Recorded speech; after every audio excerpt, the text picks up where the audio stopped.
کیا ہو گیا۔ جو حضرت کا جو بیٹا ہے یہ بچپن سے ہی کسی دماغی بیماری میں مبتلا تھا اور علاج بھی ہو رہا تھا۔ حضرت جو ذمہ داریاں ایک باپ کی ہوتی ہیں وہ اولاد کے لیے وہ ذمہ داریاں پوری کرنے میں لگے ہوئے تھے، لیکن ظاہر ہے کچھ چیزیں اللہ کی طرف سے ہوتی ہیں، انسان اس میں بے بس ہوتا ہے۔ سب سے پہلے تو ہم دعا کرتے ہیں اللہ تعالیٰ اس کی مغفرت فرمائے، اور حضرت اقدس حضرت مولانا طارق جمیل صاحب اور ان کے تمام لواحقین، بیٹے کی والدہ جو تھی ان کو بھی، اور بھائیوں کو اللہ صبر جمیل کی توفیق عطا فرمائے۔ یہاں بہت سے لوگ یہ سوال اٹھا رہے ہیں کہ اتنا دیندار گھرانہ اور بیٹے نے خودکشی کر لی۔ ہر خودکشی ڈپریشن میں ہی ہوتی ہے، ٹینشن میں ہی ہوتی ہے، خوشی میں تو کوئی بھی خودکشی نہیں کرتا۔ یعقوب علیہ السلام کو ہم دیکھ لیں نا کہ ساری زندگی بیٹے کے غم میں روتے رہے مگر خودکشی کی طرف نہیں گئے۔ عمل کو خودکشی قرار دینا یہ کسی بھی طرح سے یہ بات درست نہیں ہے، اور یہ ایک الزام ہے، اور اس الزام کا جواب آپ کو قیامت کے دن دینا پڑے گا۔ انسان پر کچھ کیفیات ایسی آ جاتی ہیں کہ جس میں وہ اپنے قول و عمل کا ذمہ دار نہیں ہوتا، اور اس کے قول و عمل پہ اس کو نہ گناہ ملتا ہے، نہ اس کو دنیا میں سزا ملے گی، نہ آخرت میں سزا ملے گی۔ یہ وہ جب ہے جب انسان کی دماغی صلاحیت کام کرنا چھوڑ دے۔ طلاق آپ کو معلوم ہے کتنا حساس معاملہ ہے، شدید غصہ میں بھی اگر انسان ہو تو طلاق واقع ہو جاتی ہے۔ ثلاث جدہن جد وہزلہن جد، اس حدیث کی روشنی میں۔ مفتی طارق مسعود کے بیانات کے لیے مفتی صاحب کے آفیشیل چینل مفتی طارق مسعود سپیچز کو سبسکرائب کریں۔ بسم اللہ الرحمن الرحیم، نحمدہ ونصلی علی رسولہ الکریم۔ گزشتہ رات ایک بہت ہی افسوسناک واقعہ پیش آیا۔ حضرت اقدس حضرت مولانا طارق جمیل صاحب کے بیٹے عاصم جمیل کی ڈیتھ ہوئی، اور ایک بڑی سب کو فکر لاحق ہو گئی کہ یہ کیسے ہو گیا، کیا ہو گیا۔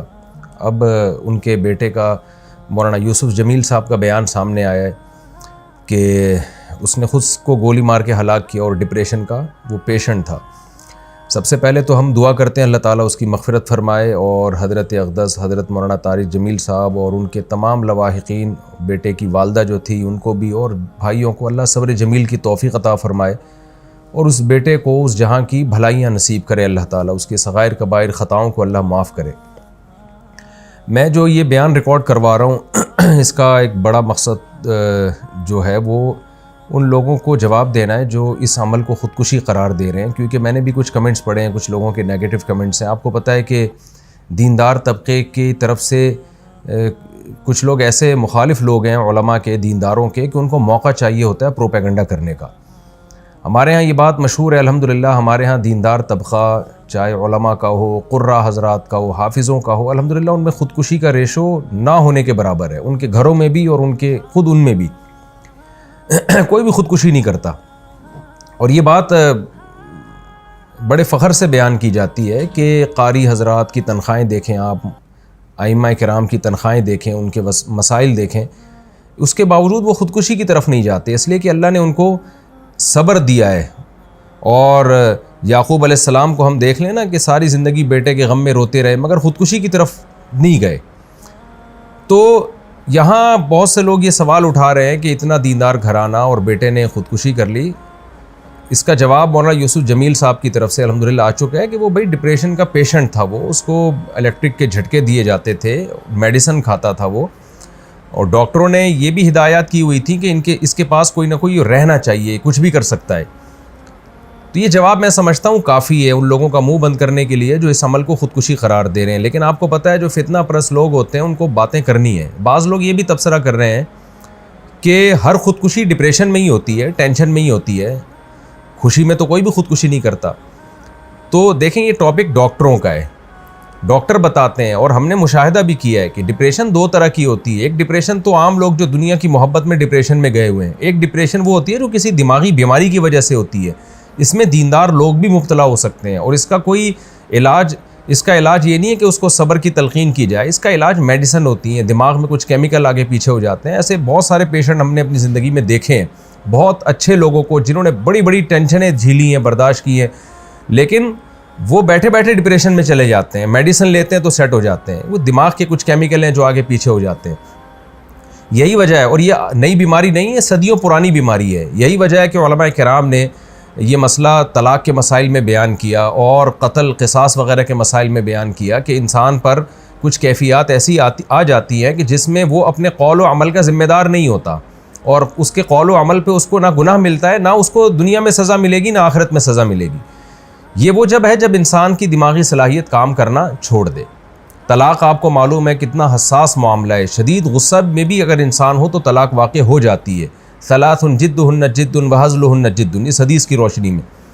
لیکن علماء نے بیان کیا کہ اگر کوئی ڈپریشن کا پیشنٹ ہے اور اس کے پاس قرائن ہے اور وہ اس کا دماغ صحیح کام نہیں کر رہا، ایسی صورت میں وہ بیوی کو 100 طلاقیں بھی دے دے گا تو نہیں ہوں گی، اس لیے کہ اس کا دماغ ہی کام نہیں کر رہا ہے ایسے موقع پہ. تو جب طلاق جیسے مسئلے میں ہم علماء کرام آج سے صدیوں پہلے ایک اسٹریس اور ڈپریشن کا مریض جس کا دماغ کام کرنا چھوڑ دے، اس کے اس عمل کو طلاق قرار نہیں دیتے. وہ زبان سے کفریہ کلمات اگر زبان سے نکالے گا تو وہ کافر نہیں ہوگا. حالانکہ کفر تو مذاق میں بھی اگر آپ کفریہ کلمات زبان سے نکالتے ہیں تو آپ کافر ہو جاتے ہیں، لیکن اتنا بڑا جرم بھی معاف کر دیا اللہ تعالیٰ نے اگر اس کا دماغ کام نہیں کر رہا. تو ایسے ہی خوب سمجھ لیں کہ ایسا ڈپریشن کا مریض اگر کسی کو قتل کر دیتا ہے یا اپنے آپ کو قتل کر دیتا ہے تو وہ نہ دنیا میں مجرم ہے، نہ اللہ کے ہاں وہ مجرم ہے.